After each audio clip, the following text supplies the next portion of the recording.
November 8, 2016, marks the day Donald Trump rode a wave of fervent populist anger to the highest office in the United States and arguably the most powerful position in the world. In retrospect, his gaffe-filled campaign was the harbinger of a stumbling governance style rooted in a political ideology best described as faux populism. A populist is a believer in the rights, wisdom or virtues of the common people. It is a loose term often characterized by anti-establishment, anti-elite sentiment, and accompanied by the claim to be the true Democrats, fighting to reclaim the people's sovereignty from elite enemies who have stolen and perverted democracy. A faux pas is a common French term meaning, literally, false step. It denotes socially awkward or tactless acts or speech, which are usually avoidable. A political figure who combines characteristics of these two concepts becomes a faux populist, someone who uses populist rhetoric or imagery to justify their aversion to listening or consultation, often leading to awkward social encounters and counterproductive or even dangerous pronouncements and policy initiatives.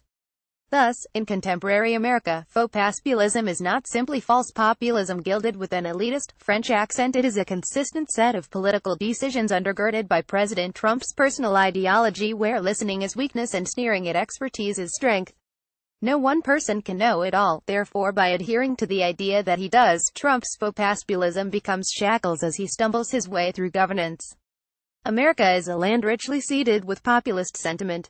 This is, in part, because its founding narrative, though driven and led by political and economic elites, focuses on images like the Boston Tea Party, citizen militias, throwing off the rule of a king and declaring to the world that all men are created equal. Also, American populist tendencies are the conceptual flip side of the American dream. If anyone can make it, then elites, too, are the everyman and no better than anyone else.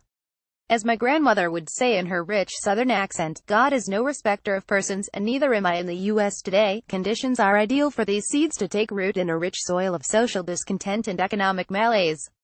While these conditions are driven by factors complex and multivariate, the overall view is that elite America is failing America. Economic inequality is rising, religious moral leadership is marginalized and undermined, in no small part as a result of self-inflicted wounds. Professional journalism is becoming commercial media, coalescing into ideological silos and weakening this essential institution. And in the face of powerful special interests and ideological zealotry, federal leaders seem to have given up on the ideals of respectful dialogue, bipartisan compromise and government of the people, by the people, for the people. And Americans feel it. For example, during the recent presidential campaign, the Program for Public Consultation at the University of Maryland conducted a survey on the dissatisfaction of American voters.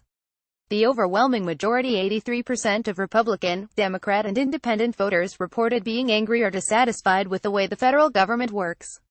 This is the highest the PPC has found since 1999 when it began studying dissatisfaction with government. Even more stunning is that 92% of voters surveyed felt that the federal government serves big interests, rather than the benefit of all the people. Reform is clearly needed. To many, Mr. Trump seemed to have the right trappings as a reformist, but these quickly proved to be illusory coverings for his own self-interests. For example, he didn't begin campaigning as an avowed populist. It wasn't until Steve Bannon came on board in mid-August that Mr. Trump honed his rhetoric to speaking for the people. He lost the popular vote but won the election on the strength of the Electoral College, an elitist structure purposefully designed to keep populist movements in check. And instead of draining the swamp, he has done the exact opposite, appointing millionaires and billionaires, Wall Street executives, former senators and lobbyists to key cabinet and advisory positions. One might argue the trait best demonstrating President Trump's populist bona fides is a willingness to sneer at intellectuals, senior government officials and any other kind of expert. But the sneering does not appear to be populist-driven, for its object is not to humble the arrogant that the commoner may be exalted. It is placing all except himself and a few close family members in a group of sneerables, be they elites or not. There might be gradations within that group. For example, migrants, women and U.S. allies appear much lower in his estimation, but all are below him, whatever their rank among themselves. President Trump is not the first, nor will he be the last political opportunist to cater to populist sentiment in order to gain electoral power. Current examples include Nigel Farage riding the Brexit turmoil and Pauline Hanson's re-emergence onto the Australian political scene. But what helps differentiate him from your run-of-the-mill false populist and cements him as the archetypal faux populist is an unshakable aversion to listening respectfully to someone with knowledge or experience in a specific area. No one person can know it all. Therefore, by adhering to the idea that he does, President Trump's faux populism becomes shackles as he stumbles his way through governance. Because he doesn't listen, he leaves a grieving war widow in tears. Because he doesn't listen, he can't get signature healthcare legislation passed, even with his party holding a majority in both legislative houses. Because he doesn't listen, he alienates NATO allies.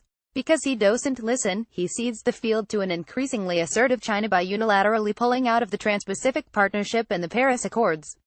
And because he doesn't listen, he legitimates views and organizations diametrically opposing the very principles on which the United States is founded, namely, that all are created equal and endowed with inalienable rights. Ultimately, in a nation as diverse and populous as the United States, true leadership, includes listening to the many views, persuasions, needs and aspirations of those you govern, even those you don't like or understand.